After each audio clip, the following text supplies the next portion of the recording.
In this video, I'm going to show you how you can easily update YouTube Studio app on an iPhone. Be sure to watch the video to the very end so you don't make any mistakes.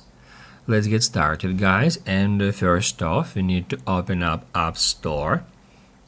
Once it is done, tap right here to go to Search.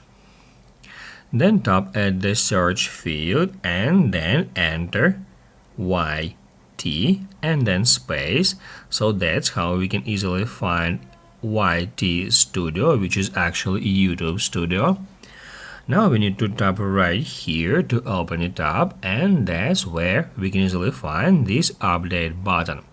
Now to get the latest YouTube Studio app version, we need just to tap right here to start downloading and then just wait until it is done. If right here it displays you the open button, it means that the latest YouTube Studio app version is already installed on your device and you don't need to update it. If this video was helpful for you, don't forget to hit the like button.